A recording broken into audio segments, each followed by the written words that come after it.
Don't look back. I shouldn't have trusted the GPS. It promised to save me 10 minutes, but the price was total, suffocating darkness. Route 9 was a scar across the landscape, devoid of streetlights and stars, where the only reality was the narrow tunnel carved by my high beams. The silence wasn't empty, it was heavy, expectant. Then came the prickle on the back of my neck, the primal alarm screaming that I wasn't alone. My eyes flicked to the rearview mirror, expecting the comfort of an empty back seat. Instead, for the fraction of a heartbeat, I saw a smile, a wet, pale, impossible grin stretching across the darkness behind me, unblinking. I whipped my head around. The seat was empty, but the air in the cabin had changed. It was freezing now, and the rear window began to fog slowly from the inside. Recalculating. The synthetic voice cut through the stale air of the sedan, startling me more than it should have.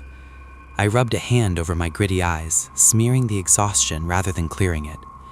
The glowing screen of my phone, mounted precariously on the vent, offered a new blue line veering off the interstate. Save 12 minutes. I didn't question it. I was a slave to the ETA, desperate to be out of the driver's seat and into a bed. I signaled right, the blinker clicking a rhythmic, lonely metronome beat, and merged onto the exit ramp for State Route 9. Almost immediately, the texture of the night changed.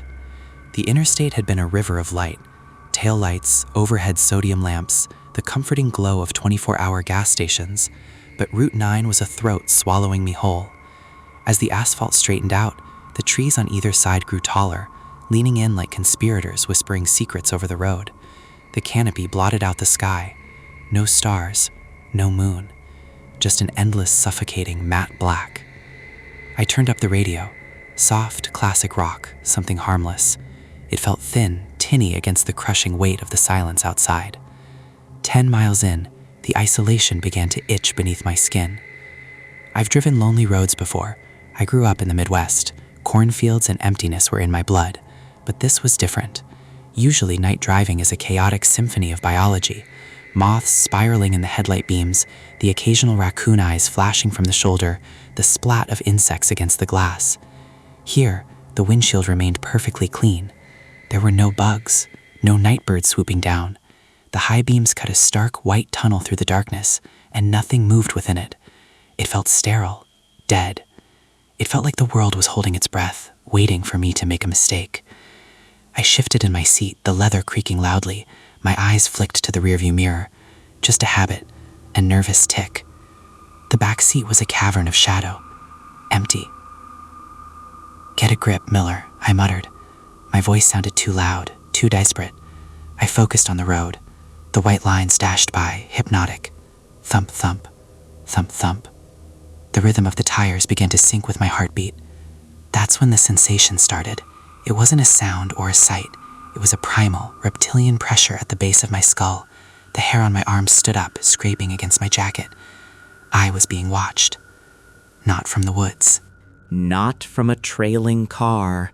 The road behind me was a pitch-black void.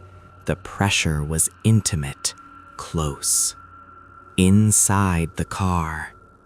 I checked the mirror again, my eyes strained against the gloom of the back seat. Nothing but the vague outline of the headrests and the empty middle seat. I let out a breath I didn't know I was holding, forcing a dry, rattling chuckle. "You're losing it," I whispered. "Just tired." I drove for another 2 minutes. The pressure didn't leave. It intensified. It felt heavy, like the air pressure dropping before a tornado. The back of my neck burned. I checked the mirror a third time. I didn't look away immediately. I stared, trying to pierce the shadows, trying to prove to my lizard brain that we were alone. And for a heartbeat, less than a second, the shadows rearranged themselves. A face. It was hovering right in the center of the rear bench. Pale, impossibly pale, like wet dough or old porcelain. It wasn't just sitting there, it was floating forward, detached from a body. And it was smiling. It wasn't a human smile, it was a geometric impossibility, a gash in the face that stretched too wide, exposing too many teeth.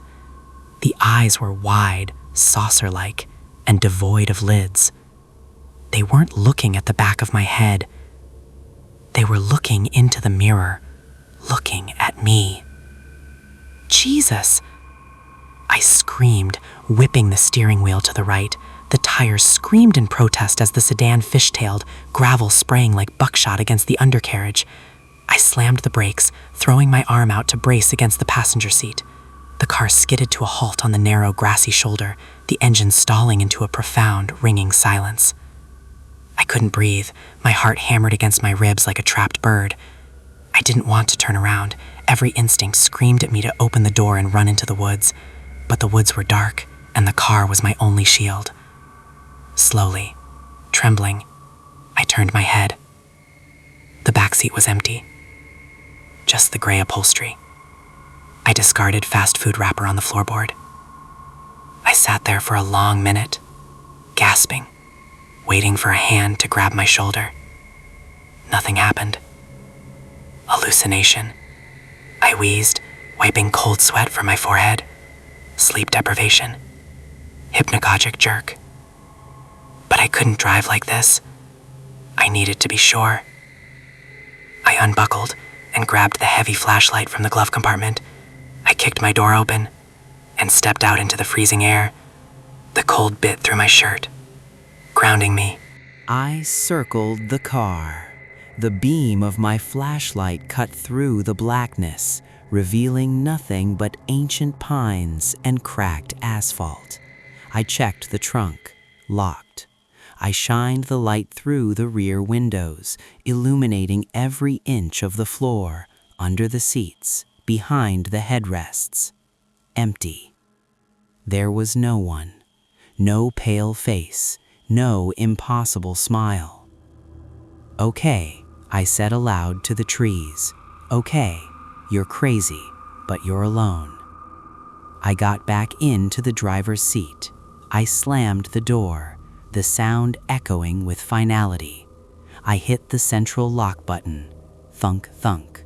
All 4 doors secured. I took a deep breath, turned the key, and the engine sputtered to life. The headlights washed over the road ahead. Just 20 miles to go. I could do this.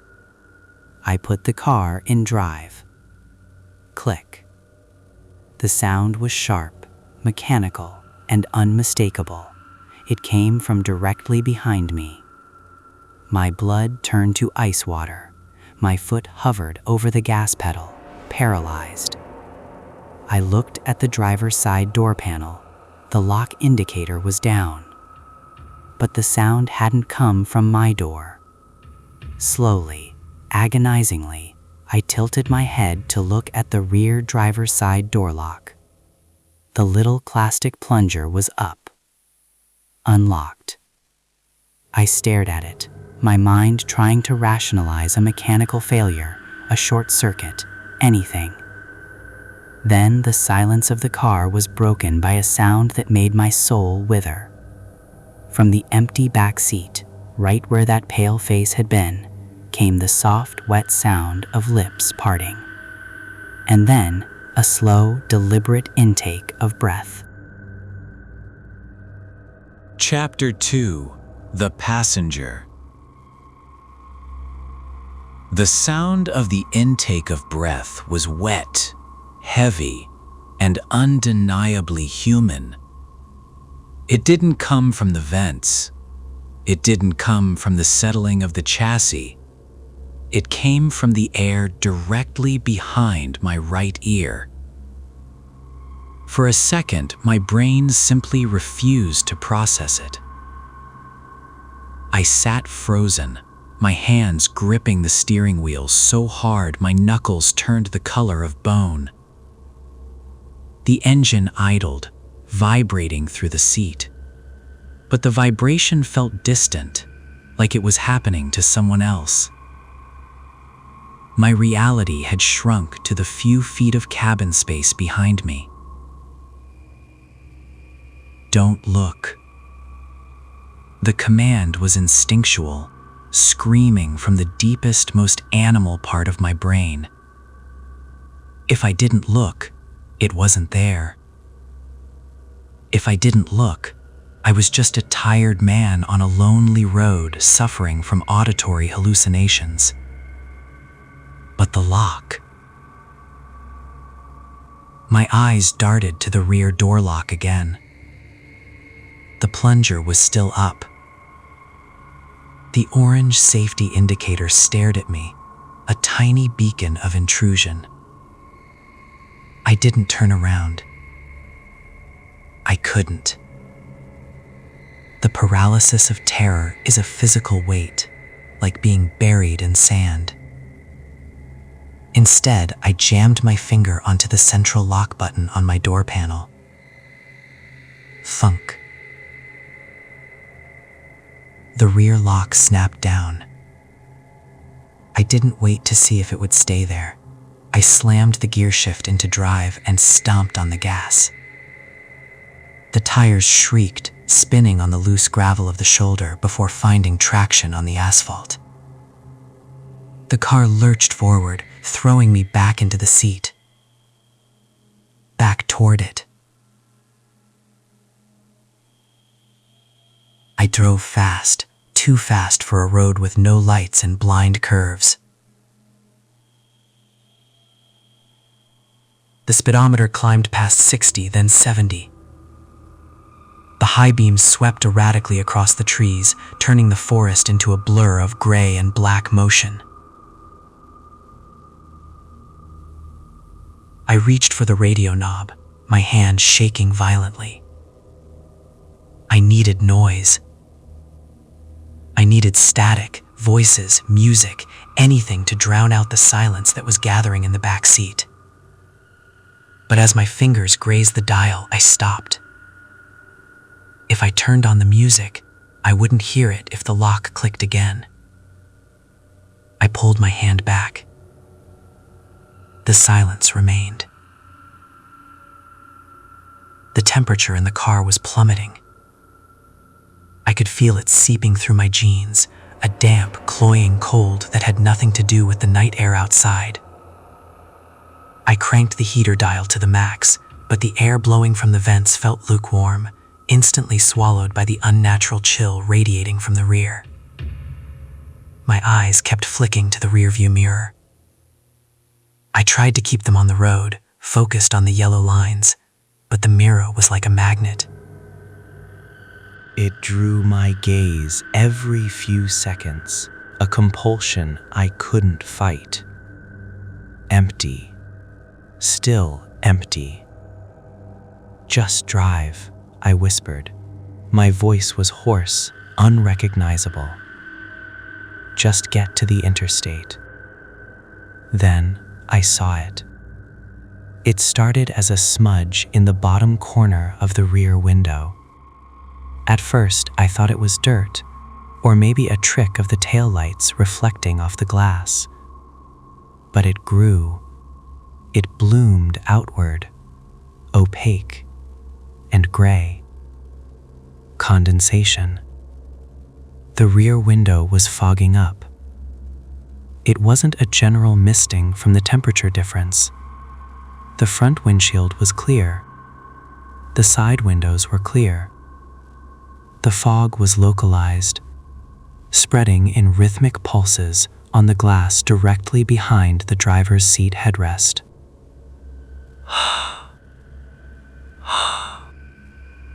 It was the rhythm of breathing. Slow, deliberate exhalations hitting the cold glass. Someone was sitting right behind me.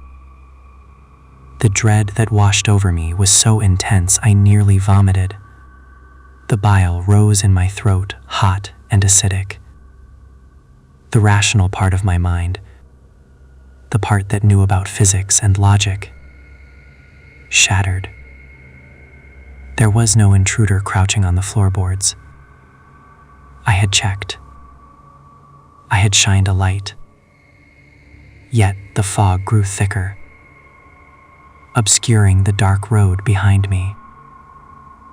I gripped the wheel, my fingernails digging into the leather. Don't look at the mirror. Don't look at the mirror. But fear is a traitor. It demands confirmation. It whispers that maybe, just maybe, if you look, you'll see nothing, and the nightmare will end. I looked. The scream died in my throat, choking me. The face was back. It wasn't floating in the darkness anymore. It was closer. Much closer. It rose from behind the back seat, looming over my shoulder. The pale skin possessed a terrifying luminosity, glowing faintly like deep-sea fish. The features were distinct now, horrifically so. The skin was pulled tight over the skull, translucid enough to hint at the bone beneath. There was no nose, just two slit-like cavities. But the mouth, the smile had widened. It stretched beyond the boundaries of a human jaw, revealing rows of teeth that were too small, too numerous, like a mouthful of needles. And the hands, long, spindly fingers white as chalk, were resting on the top of my headrest. They were mere inches from my neck. I could see the blue veins pulsing beneath the skin of the hands, motionless and cold. The thing leaned forward, its unblinking lidless eyes locked with mine in the reflection. I didn't think. I reacted. I slammed the accelerator to the floor. The engine roared. A high-pitched whine of protest. The car surged to 85, 90. The trees blurred into a solid wall of black. I was careening down a dark tunnel, driving blindly, desperate to outrun something that was already inside the car with me. "Go away!" I shrieked, the sound tearing at my vocal cords. "You're not real!" The thing in the mirror didn't flinch. It didn't react to the speed or my scream. It just held that impossible, frozen grin. Then came the smell. It hit me all at once, filling the cabin, a thick, miasmic stench.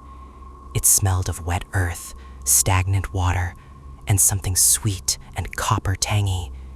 It was the smell of old clothes taken off a corpse that had been left in the rain. It was suffocating. I gagged, coughing, my eyes watering, blurring the road ahead. Scritch, scritch, scritch. The sound was delicate, almost playful. I risked a glance, not at the mirror, but at the periphery. A pale finger was tracing a line down the inside of the fogged rear window. Then another sound, closer, right beside my ear. A wet, clicking sound from a throat that wasn't designed for speech. I swerved. The car drifted over the double yellow line, tires humming on the rumble strips. I yanked the wheel back, fighting for control, sweat stinging my eyes. Click. The sound was louder than the engine, louder than my heart. The rear door lock. I didn't need to look to know the plunger had popped up again, but it didn't stop there. The door ajar light on the dashboard flickered red. A rusher wind violently depressurized the cabin. The roar of the air outside invaded the car, swirling the rotten stench around me like a cyclone. The rear driver's side door had cracked open. We were doing 90 miles an hour. The wind howled, battering the open door, threatening to rip it off its hinges. The noise was deafening, but through the chaos, through the wind and the engine and my own terrified sobbing, I felt a physical touch. Something cold and damp brushed against the back of my neck. It wasn't the wind, it was hair. Long, wet strands of hair draping over the headrest, tickling my skin. I screamed, a raw animal sound, and hunched forward, pressing my chest against the steering wheel to get away from the touch. I couldn't breathe. I couldn't think. I just kept my foot buried on the gas, praying for a crash, praying for a wall, praying for anything to stop this. Then, the darkness broke. Ahead, in the distance, a cluster of artificial stars appeared. Orange and white lights, structures, a toll booth. The sight of it was so jarring, so beautiful, that I almost wept. Civilization, people, light. I let off the gas. The car shuddered as the speed dropped. The wind rushing through the cracked rear door lessened, the howling fading to a whistle. I could see the toll plaza clearly now. There were 3 lanes.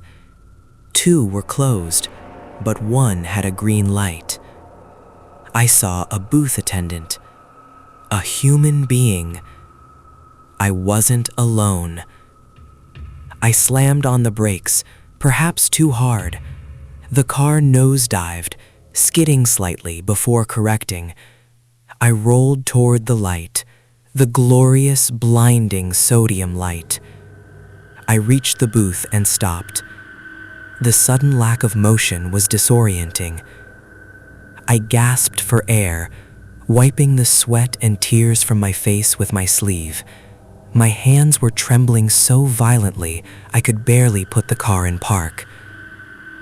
The attendant, a bored-looking older man, leaned out of his booth. He looked at me, then at my car. "You okay there, son?" he asked. "You came in pretty hot." I choked out. There's someone. I needed to check. I needed to be sure before I said it. I grabbed the rearview mirror to adjust it, to look one last time, to prove to myself that the light had banished the monster. I tilted the glass. The back seat was empty. No face, no hands. The door was closed. Relief, hot and dizzying, flooded my chest. I let out a jagged laugh. It was over. Then I looked at my own reflection. I was sitting in the driver's seat, my hand on the mirror, my chest heaving, sweat dripping down my nose. But in the mirror, I wasn't moving. My reflection sat perfectly still.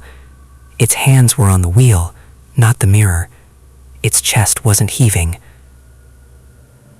And its eyes, my eyes, were wide, terrified, and staring past me. Behind my frozen reflection, in the glass, the pale face rose slowly from the back seat. It placed a long white finger against its lips. Shh. Chapter 3. The Glass Prison. The scream that erupted from my reflection was silent, trapped behind the laminate of the glass, but I felt it vibrate in my own throat, a phantom echo of a sound I hadn't made. "Sir, you all right?"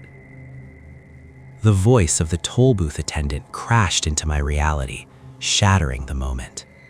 I jerked my head to the left, tearing my eyes away from the rearview mirror. The motion made my neck crack audibly. The attendant was an older man, his face a map of deep wrinkles illuminated by the harsh fluorescent buzzing overhead. He leaned out of his little plexiglass box, eyebrows knitted in concern. He looked solid, real. He smelled of stale coffee and diesel fumes, scents of the living world.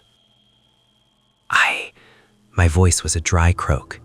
I swallowed, tasting the metallic tang of adrenaline. I thought someone was in the back. The attendant's eyes shifted past me, scanning the interior of my sedan. He looked at the empty passenger seat, then peered into the shadowed cavern of the rear. "Looks empty to me, son," he said, his tone shifting from concern to mild annoyance. "Just shadows. Long stretch of road back there. Plays tricks on the eyes." Tricks. I wanted to laugh, but I was afraid it would come out as a sob. I nodded jerkily, fumbling for my wallet. My fingers felt numb, like sausages wrapped in cotton. I managed to pull out a $5 bill, my hand trembling so violently that I dropped it. It fluttered down to the asphalt between the car and the booth. "Sorry," I whispered. "Take your time," the man sighed. He opened his door and stepped out to retrieve the bill.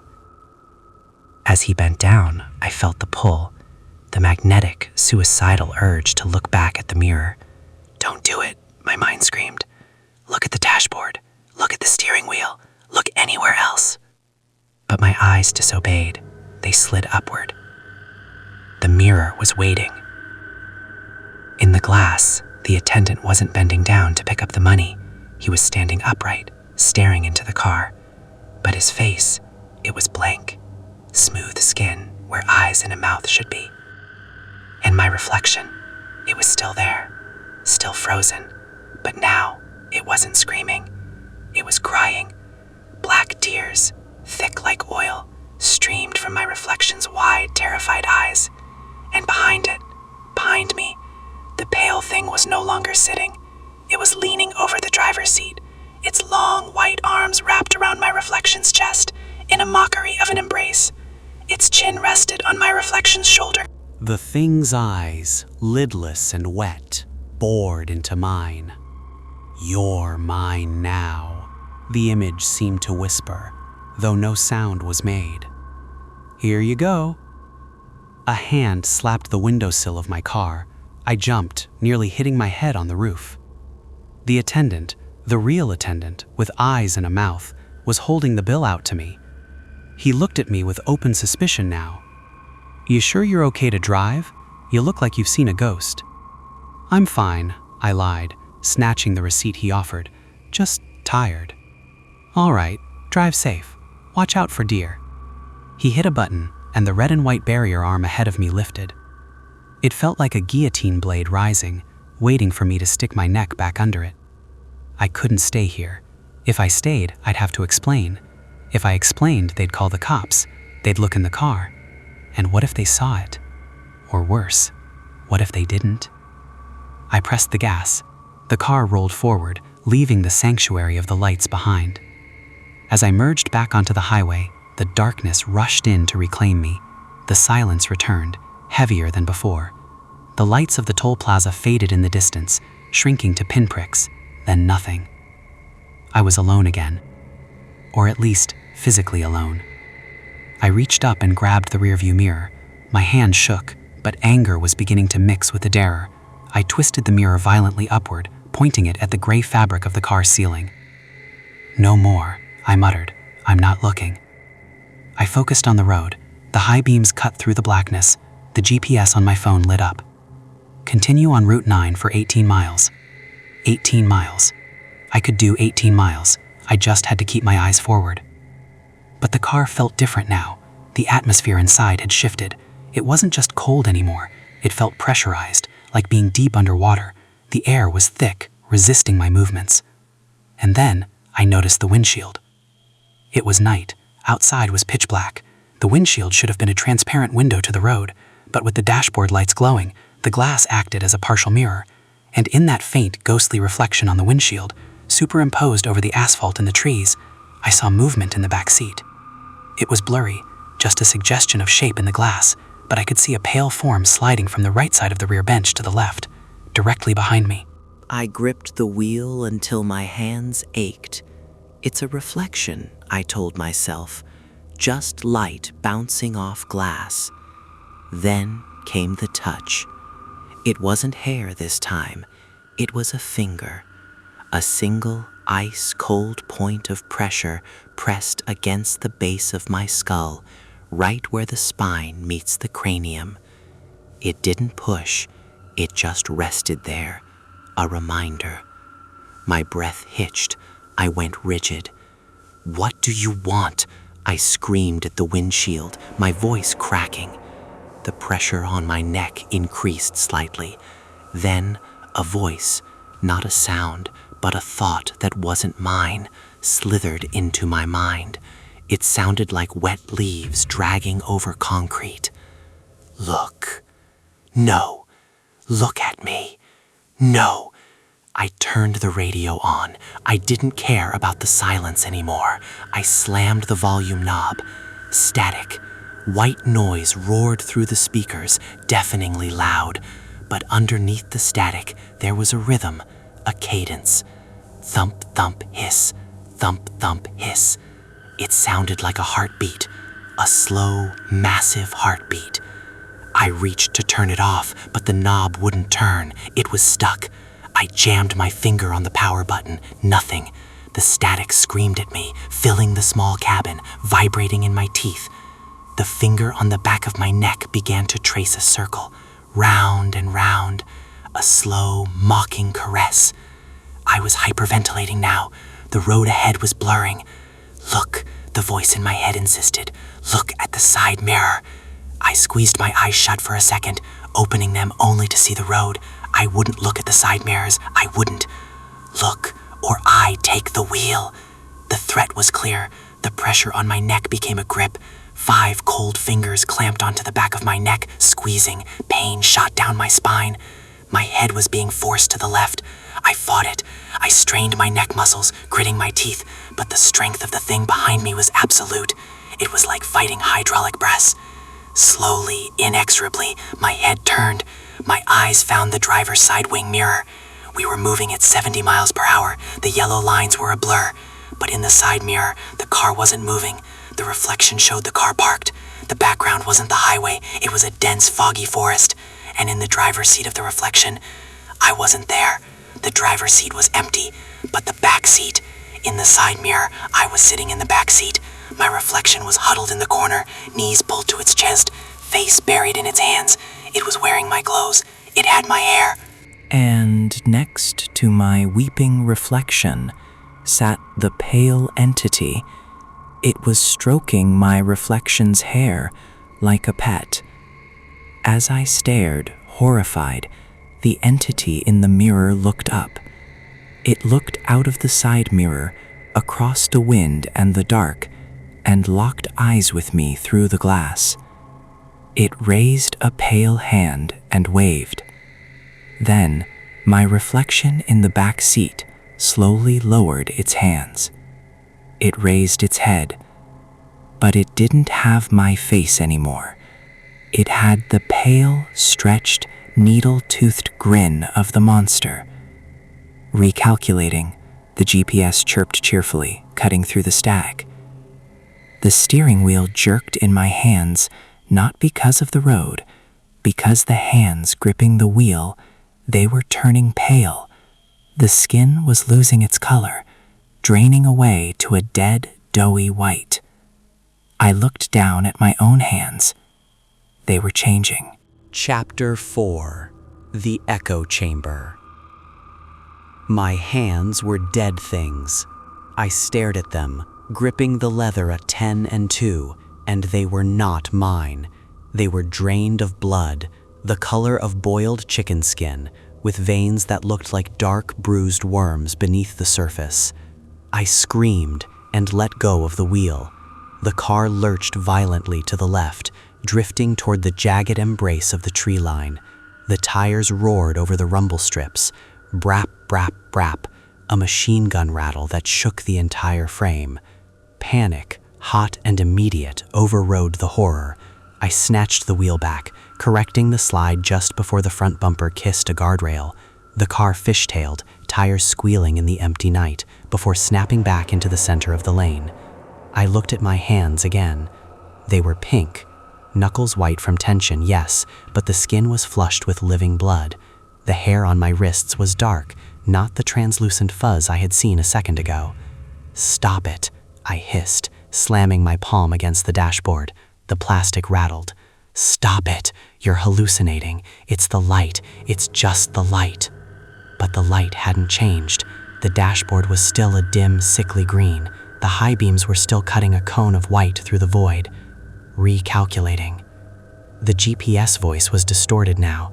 It didn't sound like the crisp, robotic female alto I was used to. It sounded slower, deeper, like a recording played on a warped cassette tape. I glanced at the phone mount. The map on the screen was spinning. The blue arrow that represented my car wasn't moving forward along the gray line of the highway anymore. It was rotating in a tight, frantic circle. Recalculating. Turn back. "Shut up," I snarled, stabbing at the screen to mute it. My finger hit the glass, but the icon didn't respond. The screen was frozen. Turn back. Look back." I ripped the phone off the magnetic mount and hurled it into the passenger footwell. It landed with a heavy thud, the screen glowing upward like a demonic eye from the floor mats. I needed to hear a voice, a real voice. I fumbled for the car's built-in infotainment system, my fingers shaking so badly I kept missing the buttons. I hit phone. I hit recent calls. I hit the first name on the list. Dad. The system beeped. The ringing sound filled the cabin. Ring. "Come on," I begged, tears pricking my eyes. "Pick up. Just pick up." Ring. "Hello?" The voice was crackly, distant. But it was him. "Dad!" I shouted, the relief hitting me so hard I almost drove off the road again. "Dad, listen, I'm on Route 9. I think I'm having a breakdown. I need you to stay on the line. Just talk to me." There was a pause, a static hiss that sounded like ocean waves. "Dad?" "Route 9, the voice said. But the inflection was wrong. It was flat, monotone. "Yeah, I took the shortcut. Dad, I think someone is following me, or in the car. I don't know." "In the car," the voice repeated. A cold dread began to pool in my stomach. "Dad?" "Don't look back," the voice said. I froze. "What?" "Don't look back," my father's voice said, but now it was overlapping with itself, a chorus of digital artifacts. "He doesn't like it when you look back. It makes him hungry." "Who is this?" I whispered. "Open the door, son," the voice said. It wasn't my father anymore. It was the wet, sliding voice from my head. "It's so stuffy in there." I slammed my fist into the console, ending the call. The silence rushed back in, instantly filling the vacuum. I was hyperventilating. "Huh, huh." The air in the car was thin, metallic. I couldn't look at the mirrors. I knew that now. The rear view was twisted up toward the ceiling. The side mirrors, I couldn't help those. I just had to keep my eyes locked forward. Tunnel vision. Just the asphalt. Just the white lines. But the car had other ideas. The automatic window on the rear driver's side began to roll down. It started with a high-pitched electric whine. Whirr!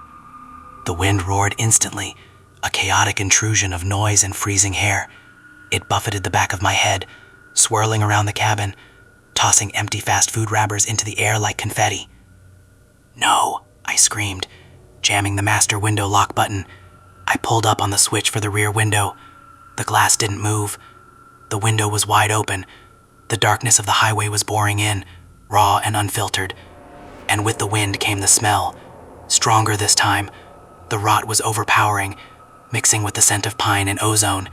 It smelled like a grave that had been flooded. I risked a glance at the door panel. The lock plunger was up. And then I felt it. Not a touch. Wait. The car dipped. The suspension in the back left corner compressed, as if something incredibly heavy had just pulled itself in through the open window. The car listed to the side. I had to steer right to keep it straight. My heart was hammering a frantic rhythm against my ribs, a trapped bird trying to break the cage. It's in. It's fully in. I didn't need a mirror to know. I could feel the displacement of the air. I could feel the radiant cold, absolute and biting, pressing against the back of my seat. "What do you want?" I sobbed, my voice lost in the wind howling through the open window. "Take the car. Just let me go." A sound came from the back seat, clearer than the wind, louder than the engine. It was the sound of wet leather shifting, then the click of a seatbelt buckling. Click. It was mocking me. It was strapping in for the ride. Then a hand appeared in my peripheral vision. It didn't come from behind. It reached out from the darkness between the two front seats. It was long, pale, and glistening with a thin sheen of mucus. The fingers were multi-jointed, bending in places fingers shouldn't bend. It reached toward the dashboard. I recoiled, pressing myself against the driver's side door, taking one hand off the wheel to bat it away. But the hand didn't grab me. It reached for the radio. With a delicate, almost elegant movement, a long thumb pressed the power button. Music blasted through the speakers. It wasn't static this time. It was an old song, a distorted, slowed-down version of a lullaby. "Rock-a-bye baby" on the treetop. The voice singing was deep, guttural, and sounded like it was bubbling up through tar. The pale hand lingered on the volume knob, slowly cranking it up. The music became deafening. The bass rattled the mirrors I was trying so hard to ignore. "When the wind blows, the cradle will fall." I couldn't take it. I slammed the brakes. I didn't care anymore. I couldn't drive with this thing next to me. I was going to bail out. I was going to tuck and roll. The car screeched, ABS pulsing against my foot, fighting the momentum. We skidded to a halt in the middle of the road. The engine stalled. The headlights dimmed to a faint yellow glow. The lullaby stopped abruptly. The wind through the open window died down as the car settled. Silence. Absolute ringing silence. I grabbed the door handle. I yanked it. Locked. I hit the unlock button.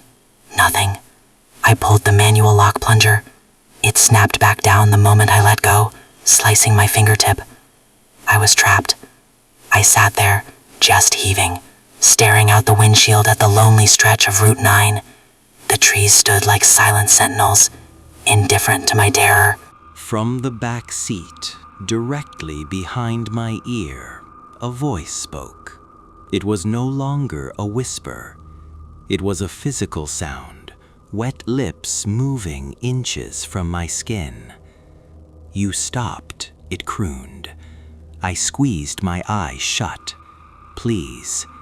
"You stopped," the voice repeated, sounding delighted. "That means we can play the game properly now." I felt the seat behind me depress. The weight was shifting. It was moving to the middle. Then it was squeezing between the two front seats.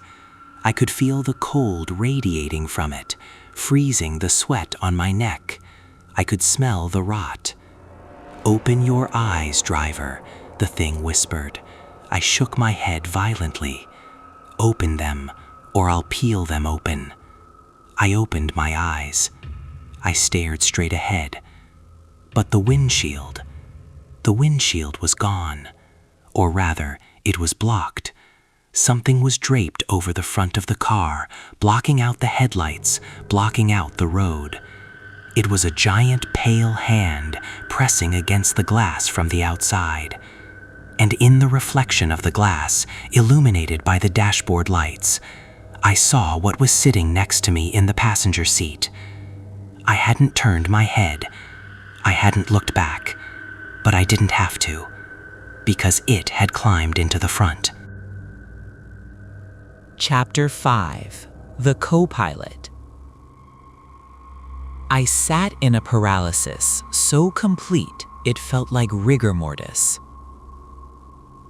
The engine had stalled, plunging the cabin into a vibrating silence, save for the wet, labored breathing coming from the passenger seat. It wasn't the rhythmic intake of a human lung. It was a gurgle, like air forcing its way through a throat filled with fluid. I stared straight ahead. My eyelids felt like sandpaper against my eyes, but I didn't blink. I couldn't. If I blinked, the darkness would win for a fraction of a second, and in that darkness, it might move. The giant, pale hand that had draped itself over the windshield slowly began to retract. It didn't lift off. It slid upward, the palm pressing against the glass with a squeal of friction that sounded like a dying animal. It left behind a thick, translucent smear of slime that refracted the dashboard lights, turning the view of the road into a kaleidoscope of green and black ooze. "Drive," the voice next to me whispered. It wasn't a demand. It was a wet, intimate suggestion, spoken with a mouth that sounded too wide for the tongue inside it. I didn't move. My hands were frozen to the steering wheel, my knuckles white peaks in the gloom. "Drive," it repeated, louder this time. A long, cold finger tapped the dashboard.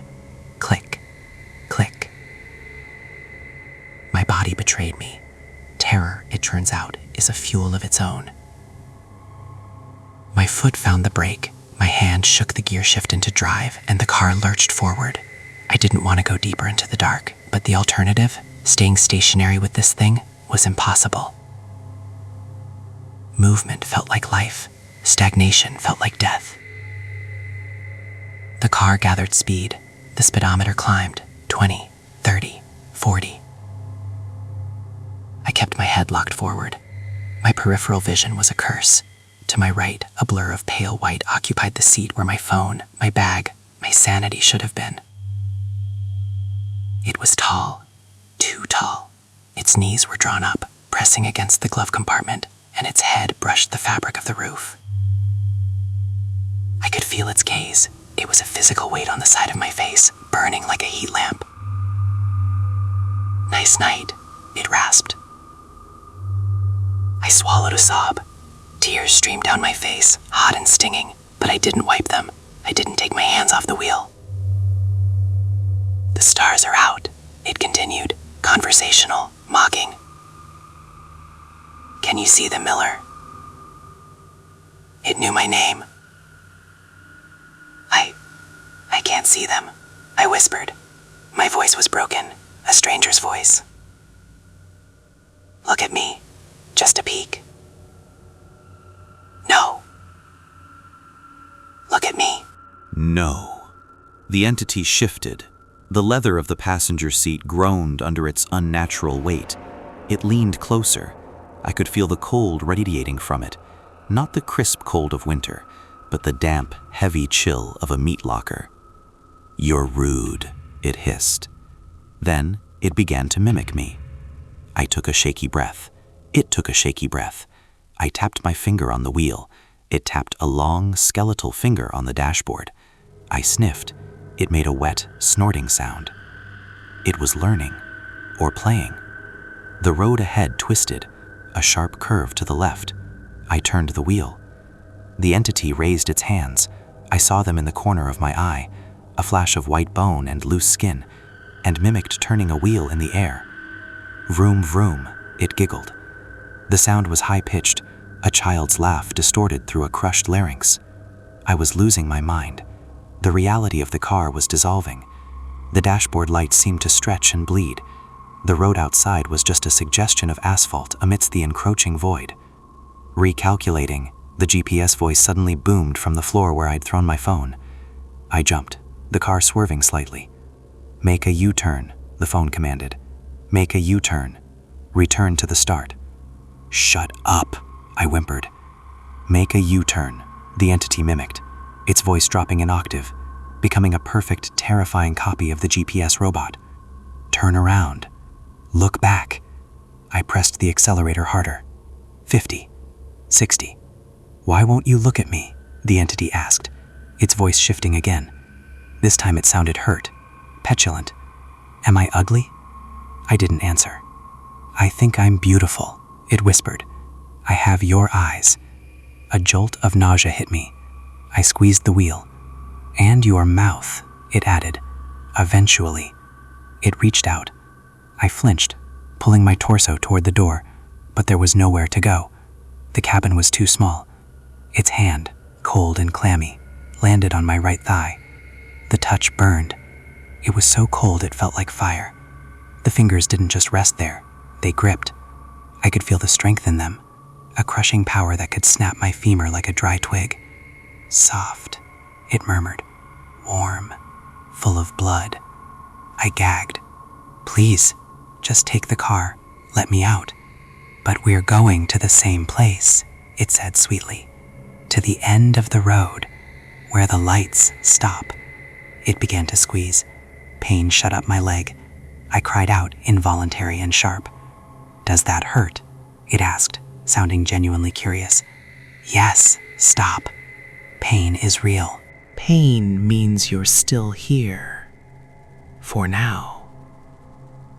It withdrew its hand, leaving a lingering ache and a patch of dampness on my jeans. I saw a sign ahead. A green reflective square. Rest area. 2 miles. A rest area. Lights. Maybe trucks. Maybe people. Hope, cruel and dangerous, flared in my chest. If I could just make it 2 miles. 2 minutes. You're thinking about stopping, the entity said. It could smell my hope. I need gas. I lied. We have plenty of gas. It replied, we have eternity. It leaned forward, pressing its face toward the dashboard vents. It inhaled deeply, the sound like a vacuum seal breaking. I smell coffee, it said, and fear, and lies. It turned its head sharply toward me. I saw the movement in my periphery, a blur of white rotation. Don't lie to me, Miller. I don't like liars. It reached for the rearview mirror. My heart stopped. I had twisted it up to the ceiling to avoid seeing the back seat, to avoid seeing the past. With a slow, deliberate motion, the entity grabbed the plastic frame of the mirror. It wrenched it down, but it didn't angle it toward the back seat. It angled it toward itself. Look, it commanded. I won't. Look at the mirror. Not me, just the mirror. It's safe in the glass, isn't it? Just a reflection. The temptation was a physical itch, a compulsion, to know what sat beside me, to give form to the nightmare. If you don't look, it whispered, its voice dropping to a low growl, I will grab the wheel, and we will go into the trees. I believed it.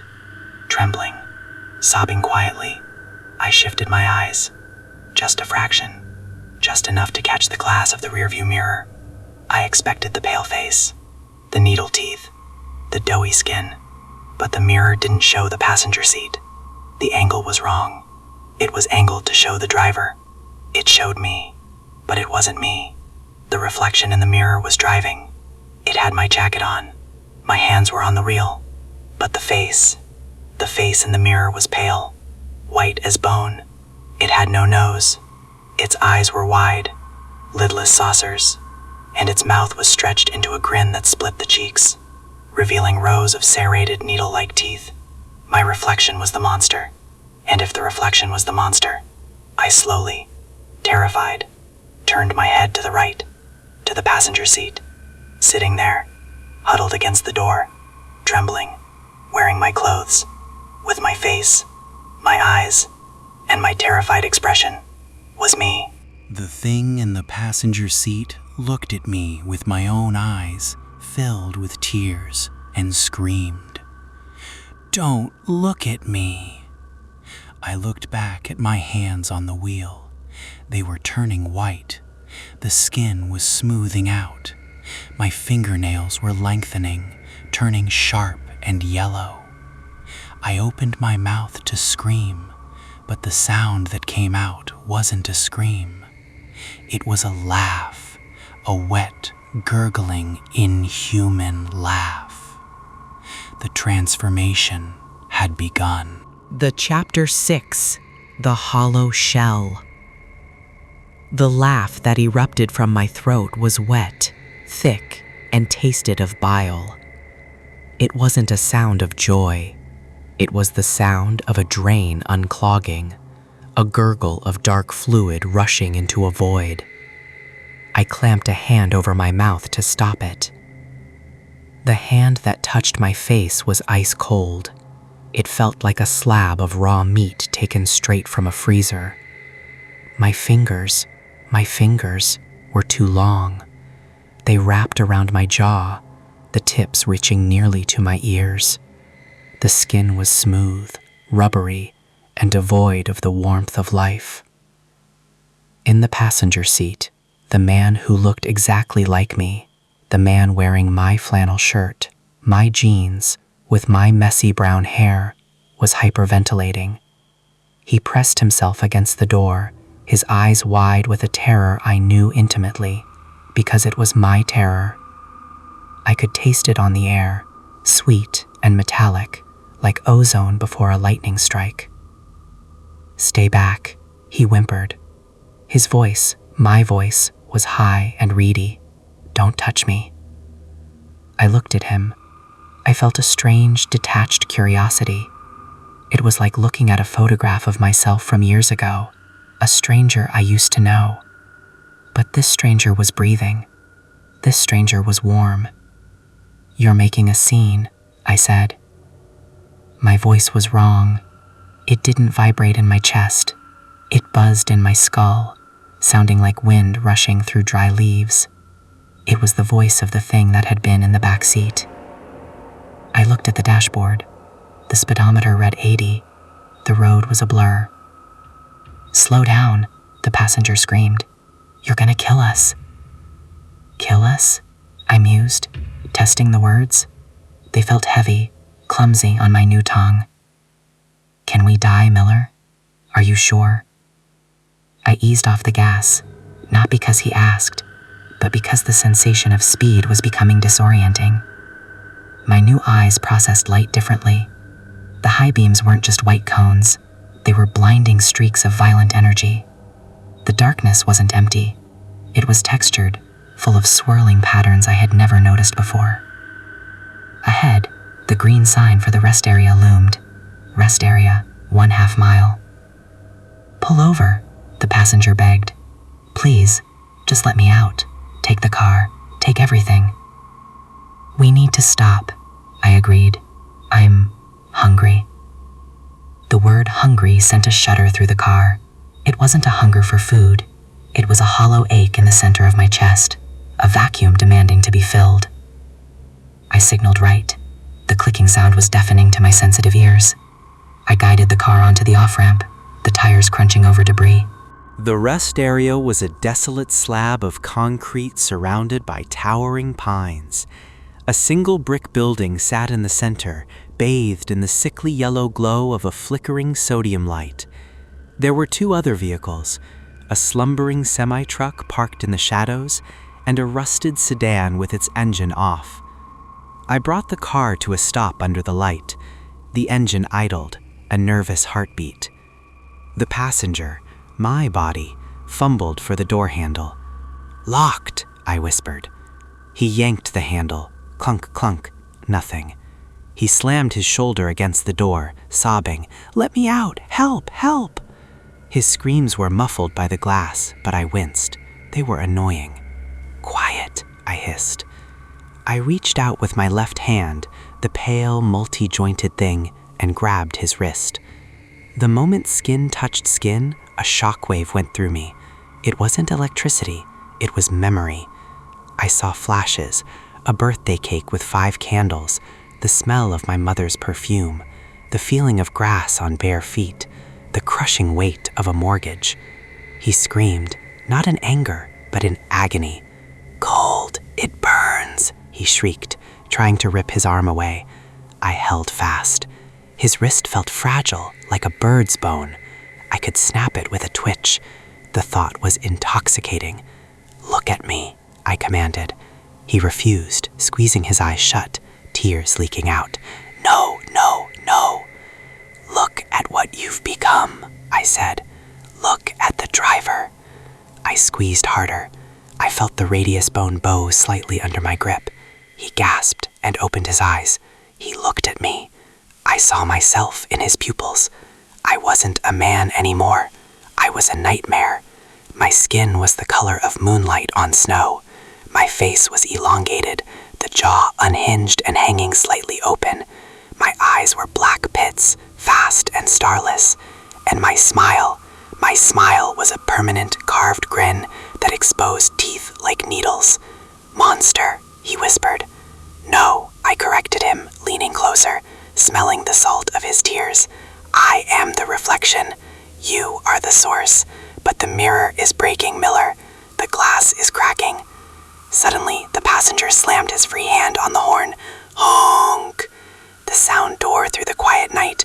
I recoiled, releasing his wrist. "Stop that!" He hit it again. Honk! "Help!" he screamed at the windshield. "Someone help me!" In the distance, the door of the parked semi-truck opened. A large man in a plaid shirt stepped down, looking confused. He squinted toward our car, shielding his eyes from the glare of the sodium light. "Hey!" The trucker shouted, his voice distant. "Everything all right over there?" The passengers scrambled to the window, pounding on the glass. "Help! He's killing me! He's not human! Help!" I felt a surge of panic, not fear of being caught, but fear of interruption. This was my time, my ride. I looked at the trucker. He was walking toward us, heavy boots crunching on the gravel. He was maybe 50 feet away. "Don't," I whispered to the trucker, though he couldn't hear me. I felt the hunger spike. It wasn't just an ache anymore. It was a command. I looked at the door lock. I could open it. I could step out. I could show him. "Stay back!" the passenger yelled. "He's a monster!" The trucker stopped about 10 feet from the car. He looked at the passenger. Then he looked at me in the driver's seat. He froze. Through the windshield, under the harsh yellow light, he saw me. He saw the pale skin. He saw the eyes. His face went slack. The color drained from his cheeks. He didn't scream. He didn't run.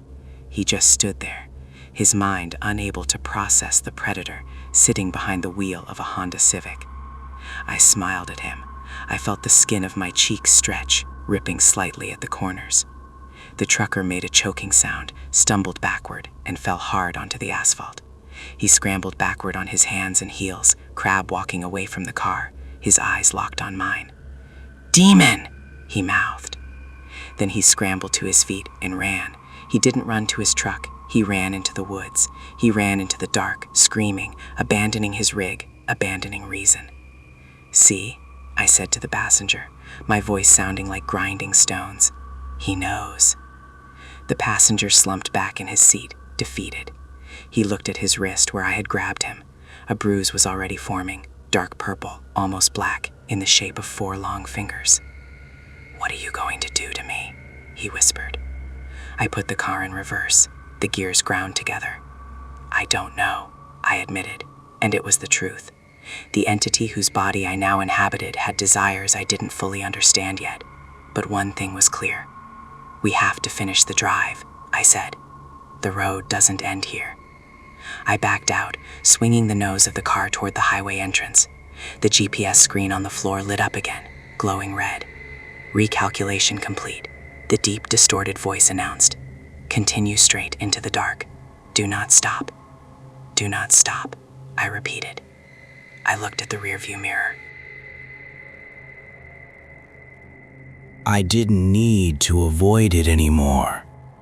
I adjusted it so I could see myself. The monster in the glass winked at me. Then I adjusted it to see the back seat. It was empty. "Where is he?" the passenger asked, his voice trembling. "Where is the thing that was in the back?" I laughed again, and this time I didn't cover my mouth. The sound was sharp, piercing. "He's driving, Miller," I said, accelerating onto the ramp. "And you're just the luggage." As we merged back onto the starless highway, the silence returned, heavier than before. But this time, the silence wasn't outside. It was inside me.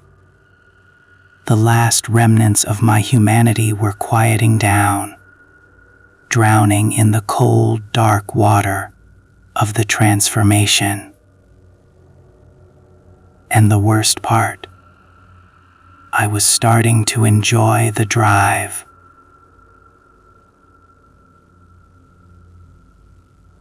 Chapter 7: The Retrograde. The act of driving was surprisingly intuitive. This machine, this metal carapace of glass and combustion, responded to my will more than my hands. I didn't need to steer so much as suggest a direction, and the sedan would glide over the black asphalt, obedient as a well-trained hound. I glanced at the speedometer. 95. The needle trembled, begging to go higher. Beside me, the man who used to be me, Miller, was curled into a tight ball against the passenger door. He was vibrating. It was a fascinating frequency, a rapid-fire tremor of pure, distilled terror. I could smell it coming off him in waves, a scent like copper pennies and sour milk. "Stop shaking," I said. My voice, his voice, but better, filled the cabin. "You're rattling the door panel." "Where are we going?" Miller whispered. He didn't look at me. He was staring at his own knees, his hands gripping his shins so hard his knuckles were white. "Forward," I replied, savoring the word. "We are going to the place where the lines end." "There's nothing out here," he sobbed. "Just woods, just Route 9. "Route 9 ended 10 miles ago," I said calmly. He jerked his head up, his eyes wide and bloodshot. He looked out the window. The landscape had changed. The towering pines that had lined the highway were gone. In their place were tall, jagged shapes that looked like trees but moved like sea anemones. They were gray, swaying in a wind that didn't touch the car, their branches ending in sharp, hooking thorns that scraped against the night sky. And the road was no longer asphalt. It was smooth, dark, and seamless, like a ribbon of obsidian. There were no yellow lines, no reflectors, just the black path cutting through the gray void. "This isn't real," Miller choked out. "I'm asleep. I fell asleep at the wheel. I crashed." "Pain is real," I reminded him, tapping the steering wheel with a long, pale fingernail. Click, click. "Dreams are fuzzy, Miller. This is high definition." I pressed the gas pedal to the floor. The engine roared, a sound that was becoming less mechanical and more biological, a deep, throaty bellow of a beast charging. "I know you, Miller," I continued, enjoying the way his memories were beginning to settle into my new brain like silt in a riverbed. "It wasn't just the time." He stiffened. "Shut up." "You were running away," I groaned. "From her, from the empty house." From the silence that was waiting for you at home. You thought the highway would be loud enough to drown it out. I laughed, a wet, rattling sound. But silence is patient. Silence is hungry. "Stop it!" he screamed, slamming his fists against the dashboard. "Just kill me! If you're going to kill me, do it!" "Kill you?" I looked at him, feigning hurt. "Why would I waste you? You're the witness. Every nightmare needs a witness. Otherwise, it's just a dream." I turned my attention back to the road. The headlights were cutting through a thick, swirling mist now. Shapes were moving in the fog, tall, spindly shadows that darted away as the light touched them. Then I felt it, a prickle on the back of my neck. It was faint at first, a subtle shift in the air pressure within the cabin. Then it grew, a sense of being observed, a sense of being pursued. The irony was delicious. I checked the rearview mirror. The glass was dark, reflecting the empty back seat. But beyond the rear window, in the red glow of the taillights, something was moving. "Well, well," I murmured. Miller looked up, wiping snot from his nose. "What?" "It seems we have a tail." "A cop?" Hope, bright and pathetic, flared in his eyes. He twisted in his seat to look out the back window. "Don't look back," I commanded sharply. My voice cracked like a whip. Miller froze, his torso twisted halfway around. "Why?" he whispered. "Because," I said, my grip tightening on the wheel. "The rules have changed. I am the driver now. I am the one who looks forward. You are the passenger, and passengers, they are the ones who get taken." "Taken by what?" "By the thing that eats the leftovers." I watched the mirror. The red taillights illuminated a rolling wall of darkness behind us. It wasn't just night, it was a physical substance, a tidal wave of ink crashing down on the road, consuming the obsidian path we had just traveled. And within that wave, there were lights. Not headlights. Eyes. Hundreds of them. Tiny pinprick luminescence swirling in the black tide. Is it following us?" Miller asked, his voice trembling. "It's erasing us," I corrected. "We have to go faster." I pushed the car beyond its limits. The frame shuddered violently. The speedometer needle buried itself past the numbers, resting against the plastic pig. The wind noise outside was a deafening shriek. "Look at me, Miller," I said. "Focus on me." He looked at me. He looked at the monster wearing his skin. "I'm scared," he admitted. It was a simple, childlike confession. "Good," I said. "Fear keeps the meat sweet." The car hit a bump, or something that felt like a rib in the road, and we went airborne for a terrifying second. We landed hard, the suspension screaming, but I kept control. My reflexes were supernatural. I could feel the friction of every tire, the rotation of every gear. "The mirror," Miller whispered. "The rear view mirror." I glanced at it. The darkness behind us was gaining. The wave was cresting, and now, rising from the black tide, a massive shape was forming. It looked like a hand the size of a building made of smoke and shadow, reaching for the bumper of the car. "Don't look at it," I hissed. "I can see it in the reflection," Miller cried. It's huge." "Close your eyes." "I can't. It's calling me." Miller's body began to twist. He was fighting his own muscles, fighting the urge to turn his head and look directly at the destruction chasing us. "If you look back," I warned, my voice dropping to a guttural growl, "you turn to salt. You turn to stone. You turn to nothing." "It wants me," Miller wept. It sounds like my mom." The psychological warfare of the abyss. Clever. "It's not your mother," I said. "It's the throat of the world, and I am not letting it swallow my ride." I did something then that Miller never would have done. I reached out with my mind and pushed the car. I poured my own unnatural energy into the engine. The dashboard lights flared blindingly bright, then shattered. Sparks rained down on our laps. The engine note changed from a roar to a high-pitched scream. We surged forward, putting distance between us and the shadow hand. Miller gasped, thrown back into his seat. "What are you?" "I am the thing that survives," I said, baring my needle teeth in a grin that touched my ears. But the relief was short-lived. Ahead of us, the obsidian road split. It didn't fork left and right. It split up and down. One path spiraled upward into a gray, stormy sky. The other plunged downward into a tunnel that looked like a gaping mouth. "Choose," Miller whispered. "There is no choice. We don't go up. We never go up." I steered the car towards the tunnel. "No," Miller screamed, lunging for the wheel. "Not down. Anything but down." "Sit back," I backhanded him, sending him crashing against the window. We hit the mouth of the tunnel. The darkness swallowed us instantly. The headlights cut out.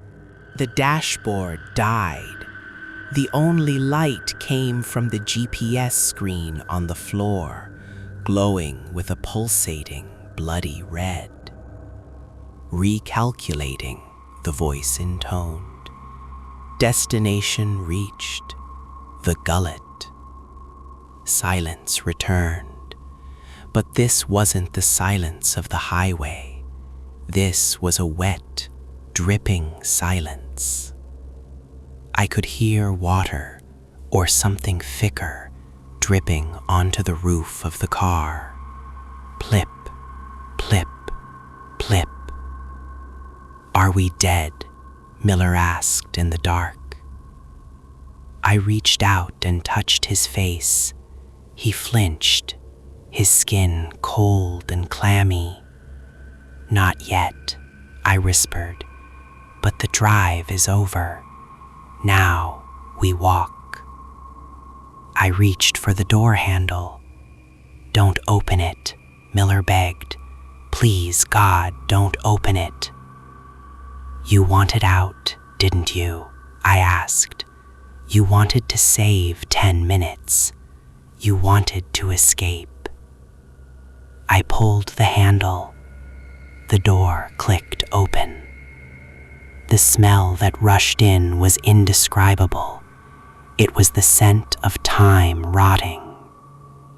"Come on, Miller," I said, stepping out into the knee-deep black water that covered the tunnel floor. "Don't look back. There's nothing back there for you anymore." I stood in the dark, the water soaking my jeans, and looked back into the car. Miller was huddled in the passenger seat, illuminated only by the red glow of the phone. He looked at me, then he looked at the open driver's door. He had a choice: stay in the car or follow the monster into the dark. And behind the car, at the entrance of the tunnel, the massive shadow hand had stopped. It was waiting, blocking the exit. Miller wept, and then slowly he unbuckled his seatbelt. Chapter 8. The Gullet. The water was not water. I realized this the moment my boot broke the surface tension.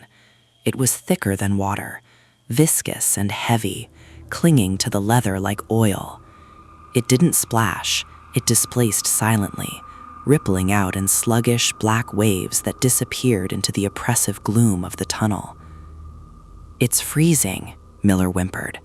He was standing by the open passenger door, shivering so violently his teeth clicked together, a frantic skeletal rhythm in the silence.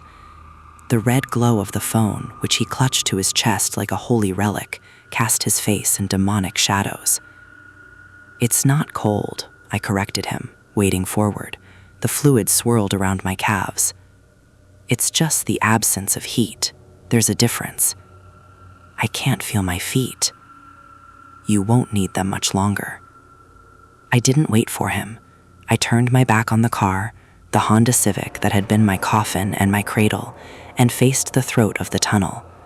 My new eyes, the ones that saw the world in shades of gray and ultraviolet, pierced the darkness. The tunnel wasn't man-made.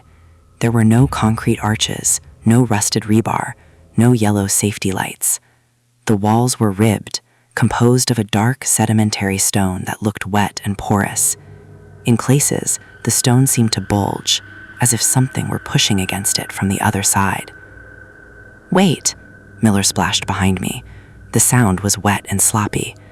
"Don't leave me." I stopped and let him catch up. He grabbed the sleeve of my flannel shirt, his flannel shirt, and held on. I felt the desperate strength in his fingers. "Why are we walking?" he whispered, his voice echoing strangely, bouncing off the wet walls with a delay that didn't match the distance. "Because the car is dead," I said, "and the stomach is waiting." The stomach. I pointed ahead. The tunnel sloped downward at a gentle but insistent angle. The air blowing up from the depths smelled ancient. It smelled of copper, ozone, and the sweet, glowing scent of lilies left too long on a grave. "We are in the gullet, Miller. This is where the road digests what it catches." We walked. The silence was heavy, a physical weight pressing against our eardrums. The only sounds were the slosh-suck of our footsteps in the black fluid and Miller's ragged breathing. After 100 yards, the fluid rose to our knees. It was getting harder to move. The stuff felt adhesive now, dragging at our jeans. "I remember this smell," Miller said suddenly. His voice was dreamy. "Do you?" I asked, amused. I accessed his memories, flipping through them like pages in a dusty book. Grandma's basement? The flood of '08? "No," he murmured. "The hospital. When he was sick. It smelled like this, like antiseptic covering up something rotten." I felt a twinge in the center of my chest, a phantom pain. It was his pain, bleeding through the neurological connection. I shoved it down.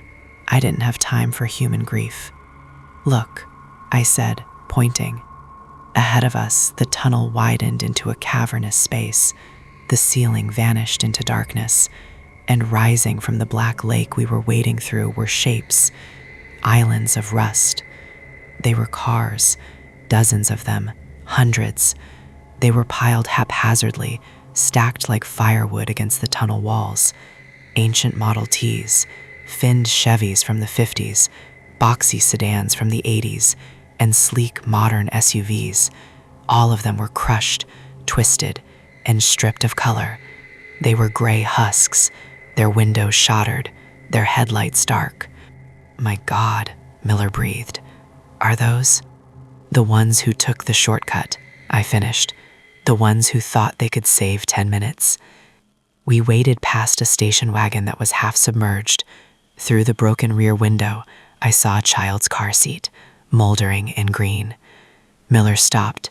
He was staring at a blue sedan pinned beneath a delivery truck. "That's a Camry," he whispered. "My neighbor, Mr. Henderson. He went missing 3 years ago. They found his wallet in a ditch, but never the car." He let go of my arm and waded toward the wreck. "Miller," I warned, "don't." "He might be in there," Miller said, his voice rising in hysteria. "He might need help." "He's been dead for 3 years, you idiot." Miller didn't listen. He reached the Camry. He grabbed the door handle. It was locked or rusted shut. He peered through the grime-streaked window. He screamed. It wasn't a scream of fear. It was a scream of recognition. He scrambled back, splashing water into his own face, falling onto his rear in the muck. "No, no, no, no." I waded over to him and hauled him up by the collar. He was shaking so hard he could barely stand. "What did you see?" I demanded. "Me," he shrieked. "I saw me." I looked into the car. The driver's seat was occupied, but it wasn't Mr. Henderson. It was a corpse, desiccated, skin pulled tight over bone like parchment. But the clothes, the flannel shirt, the jeans. The messy brown hair. It was Miller, or a version of him.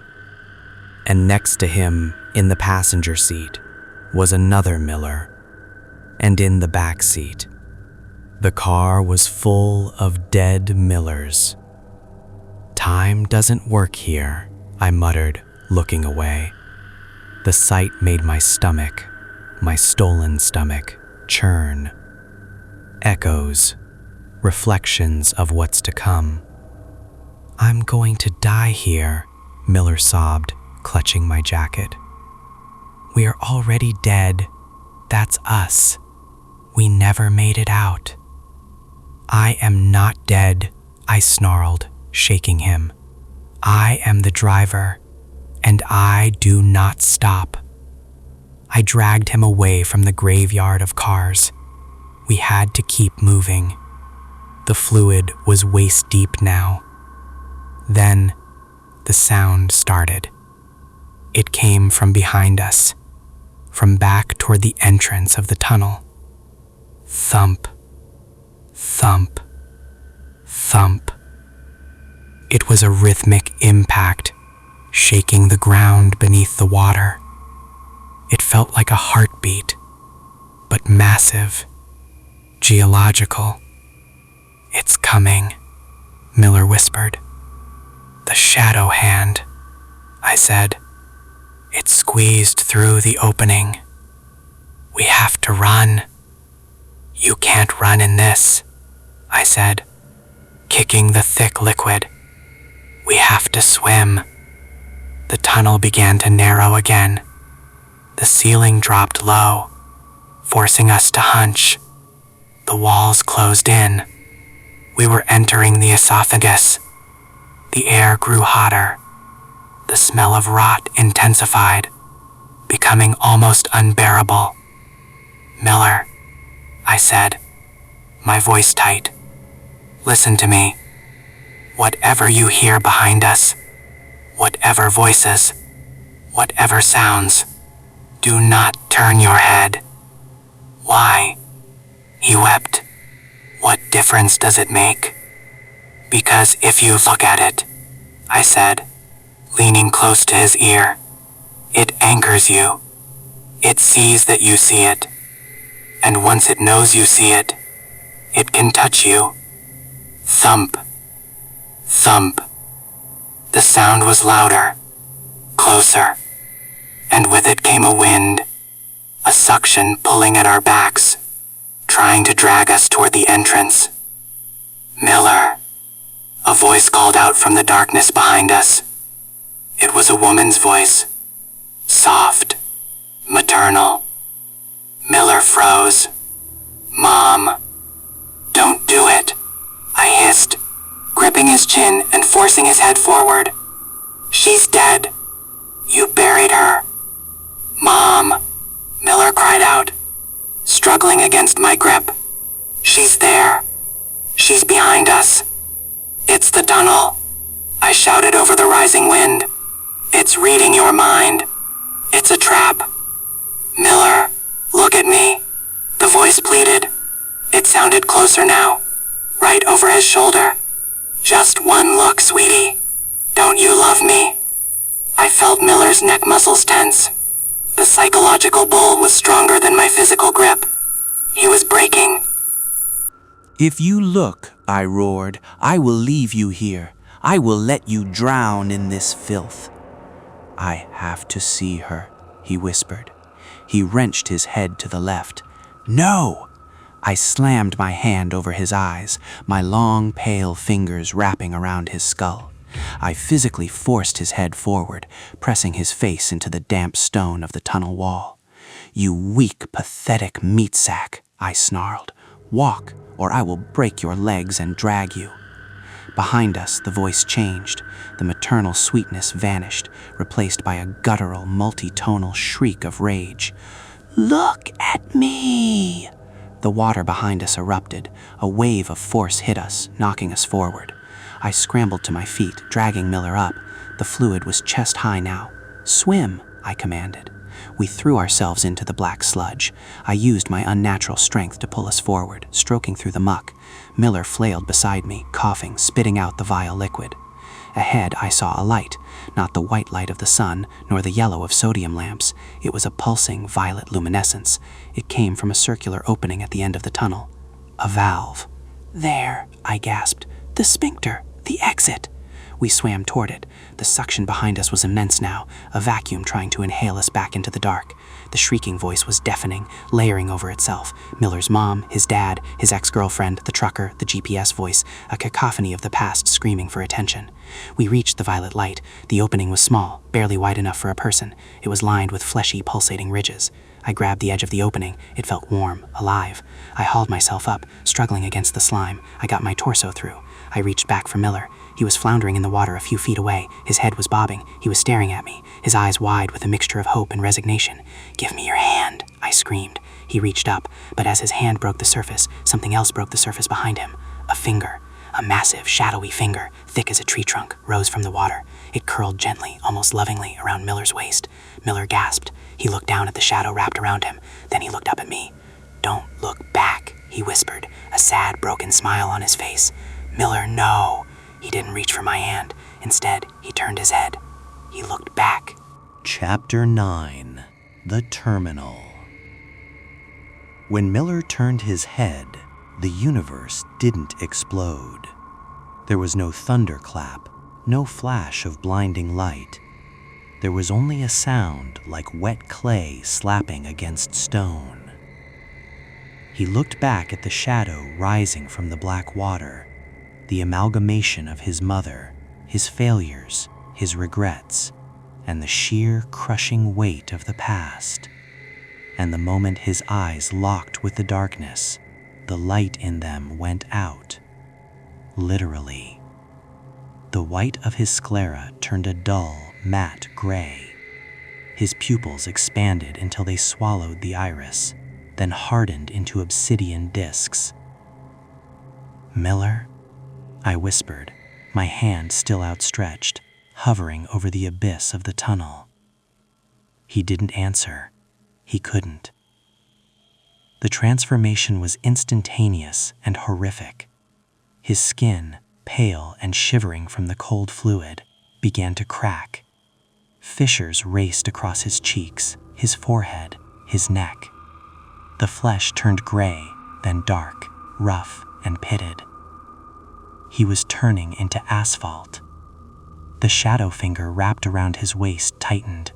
There was a sickening crunch, not of bone, but of gravel grinding together. Miller didn't scream.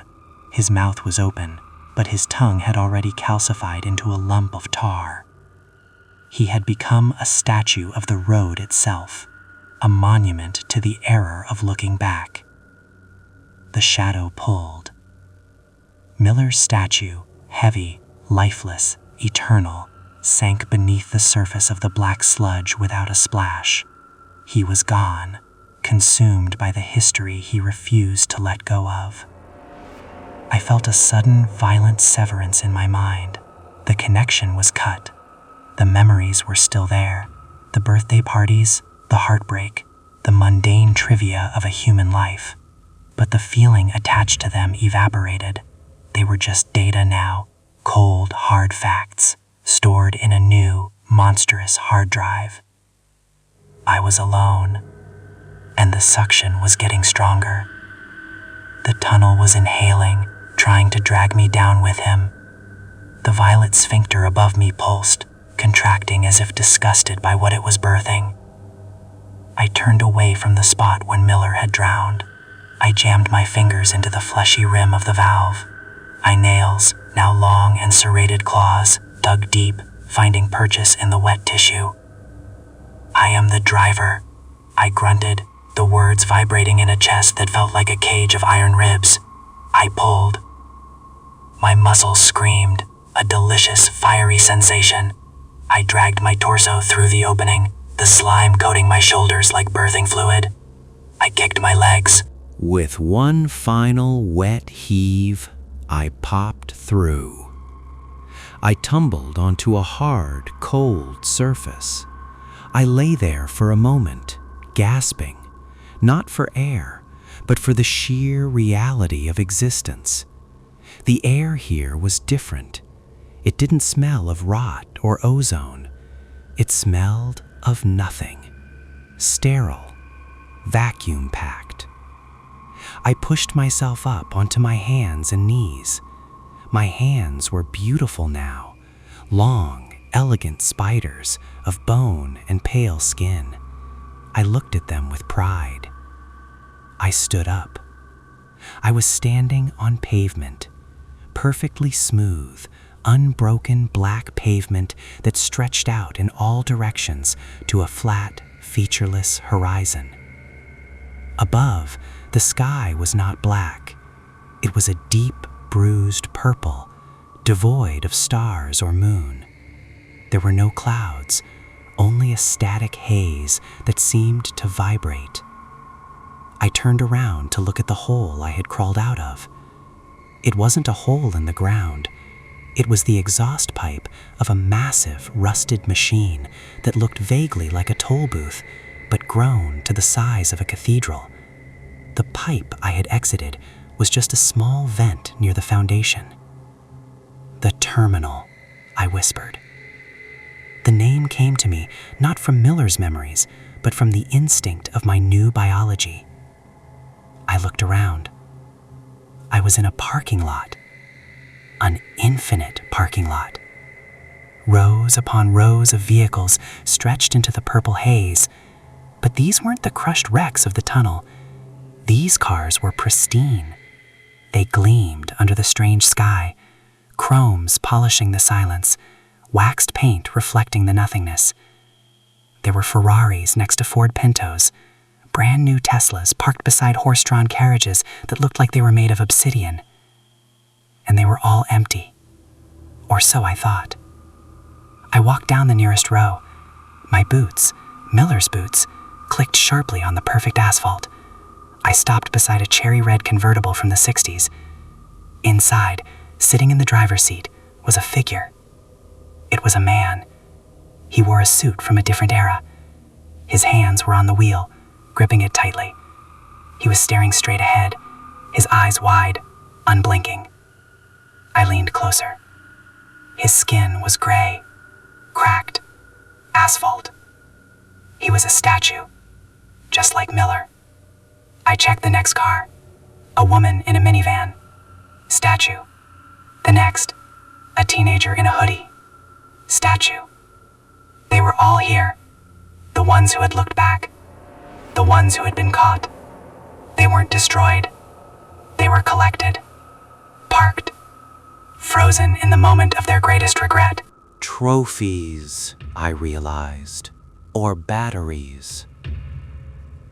I felt a vibration in my pocket. I reached into the flannel shirt. Miller's phone was gone, lost in the tunnel, but something else was there. I pulled it out. It was a set of keys. They were heavy, cold, and jagged. The fob wasn't plastic. It was a piece of bone, polished smooth, with a single button carved into it. An eye. I pressed the button. Chirp, chirp. The sound echoed across the silent lot. Lights flashed. Not from a random car, but from a vehicle parked alone in the center of the main aisle, facing the purple horizon. It was the Honda Civic. But it wasn't the car we had wrecked. It had been upgraded. The paint was no longer a dull gray. It was a shifting, iridescent black that seemed to absorb the light around it. The tires were wider, the treads looking like claws. The windows were tinted so dark they looked like voids.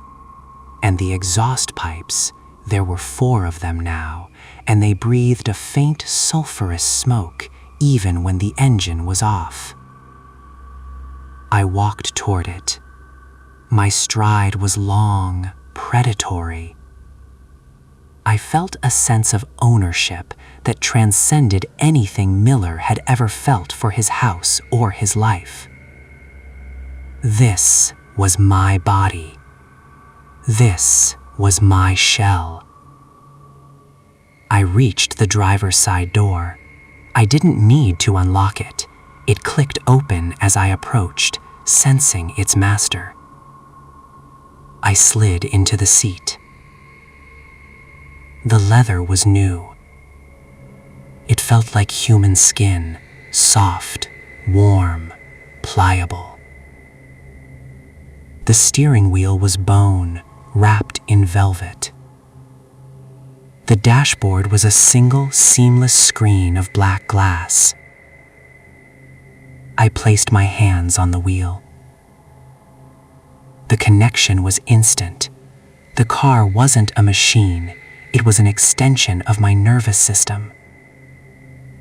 I could feel the fuel, a dark, volatile liquid, sloshing in the tank. I could feel the pistons waiting to fire. The screen lit up. No GPS map this time.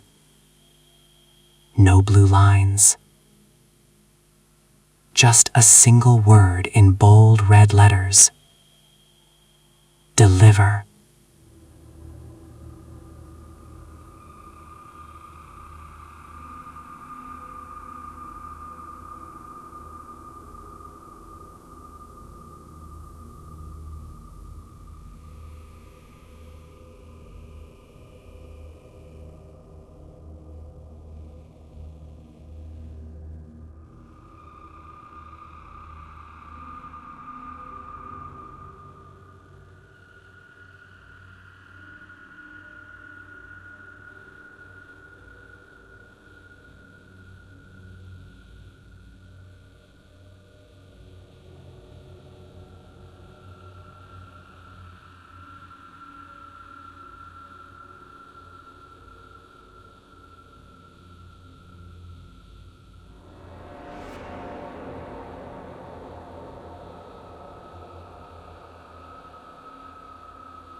Lost, I purred. No, little one, you're found.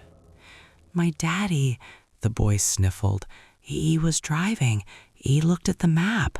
Then he looked at the back seat. And then he stopped moving. Your daddy is parked, I said gently. He's resting. I want to go home, the boy cried. I can take you. I lied. The lie tasted sweet, like honey and iron. Get in. The boy hesitated. He looked at the purple sky. He looked at the statues. He looked at my car. Is it safe? He asked. Safest place in the world, I said, as long as you follow the rules. What rules? I leaned across the seat, the leather creaking under my weight. I opened the door wider for him. Rule number 1, I whispered, my black eyes locking onto his innocent, tearful ones. Don't look back. The boy climbed in. He buckled his seatbelt. Click. I pressed the start button. The engine roared to life. It didn't sound like a Honda anymore. It sounded like a scream trapped in a metal box. I shifted into drive. The horizon awaited. Chapter 10. The Recalculation. The transition from the purple haze of the terminal back to the suffocating black of Route 9 was not gradual. It was a violent tear in the fabric of the night. One moment we were gliding over the seamless obsidian of the underworld. The next, the tires hit cracked, potholed asphalt with a bone-jarring thud. The air inside the cabin instantly shifted from sterile vacuum to the familiar, damp rot of the forest. Recalculating, I whispered. My voice sounded like gravel grinding in a cement mixer. Beside me, the boy, Leo, he said his name was, clutched his one-eyed teddy bear. He was staring at my hands. Mister, he squeaked, your skin. I glanced down. The pale, marble-smooth perfection of my new hands was failing. Dark spiderweb fractures were spreading across the knuckles. The tips of my fingers were hardening, turning the color of wet pavement. I flexed them. Chips of gray stone flaked off and fell onto the leather of the steering wheel. Just a little wear and tear, Leo, I rasped. Every vehicle has a shelf life. I felt the stiffness spreading up my arms, seizing my elbows. My stolen body, Miller's body, was rejecting the entity. Or perhaps it was simply that I had used it up. I had burned through his fear, his memories, and his life force in the frantic escape from the gullet. Now, I was just a consciousness piloting a dying statue. I needed a trade-in. Are we taking me home? Leo asked, his voice trembling.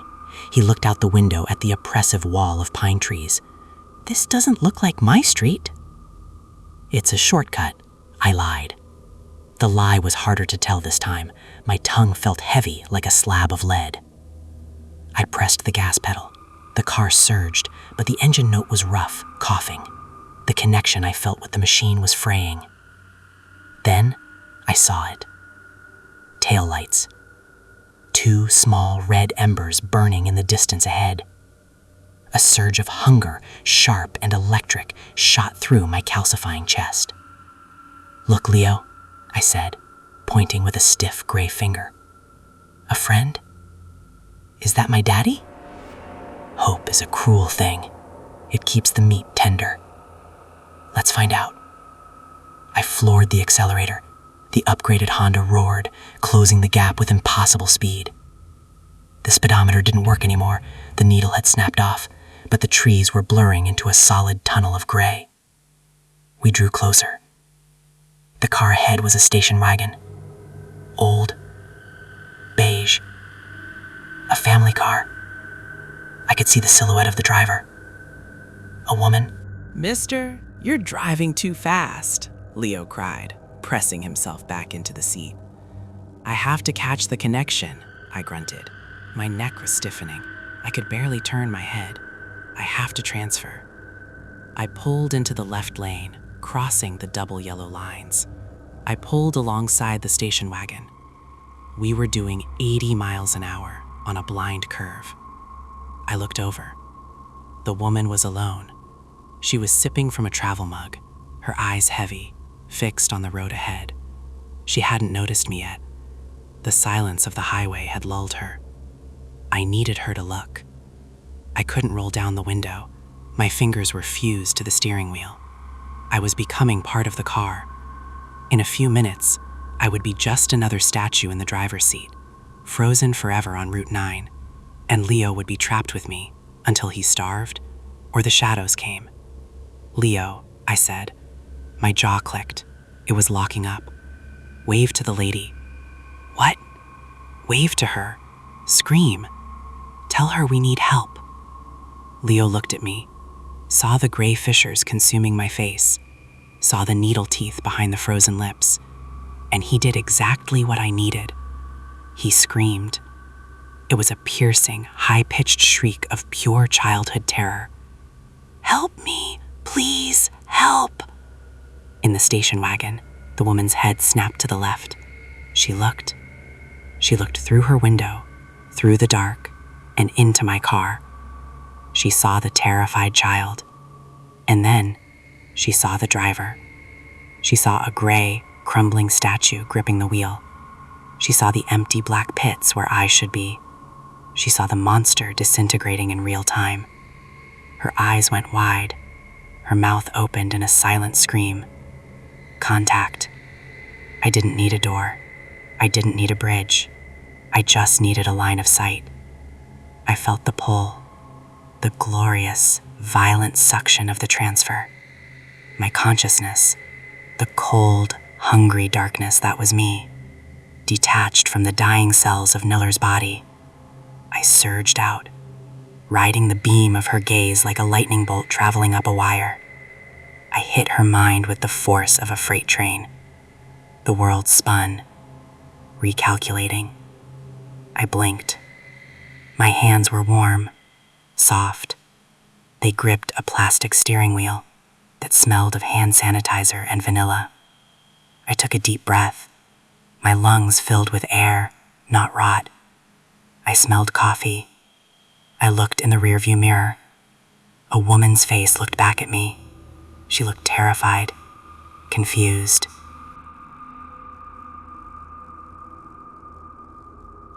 Did I, she whispered, her voice trembling. Did I fall asleep? I smiled. It was a small smile, human, restrained. Just a micro-sleep, I whispered with her mouth. Just a blink. I looked out the driver's side window. To my right, a black Honda Civic was careening wildly off the road, It smashed through the guardrail, airborne for a second, before crashing violently into the ravine below. I heard the crunch of metal. I heard the explosion of glass. And faintly, I heard a child scream. The woman's mind, the part of her that was still fighting, still trying to surface, screamed in horror. "Oh my God, a crash. There was a kid. We have to stop." She tried to lift her foot from the gas. She tried to slam the brakes. But her leg didn't move. "No," I whispered. "We don't stop." "What are you doing?" Her mind screamed. "Turn around. Look back. We have to help." "We can't help them," I said, pressing her foot, my foot, harder onto the accelerator. "They took the exit." "Please, look back." I adjusted the rearview mirror. I tilted it up, just a fraction, just enough so that I wasn't looking at the road behind us, just enough so I was looking directly at the back seat. It was empty. For now. "Don't look back," I told her, enjoying the sound of her voice. It was fresh. It had stamina. "Eyes on the road, honey. We have a long drive ahead of us." I turned up the radio. Soft pop music filled the cabin, drowning out the distant, dying echoes from the ravine. The woman's consciousness began to weep in the back of my mind, a passenger trapped in her own skull. I settled in. The heater was warm. The engine hummed steadily. The high beams carved a narrow tunnel of visibility through the starless night. I checked the GPS on her phone. Arrival time, 2 a.m. "We can do better than that," I murmured. I saw a side road coming up on the map, a thin gray line winding through the deepest part of the woods. "Save 15 minutes." I signaled right. The end.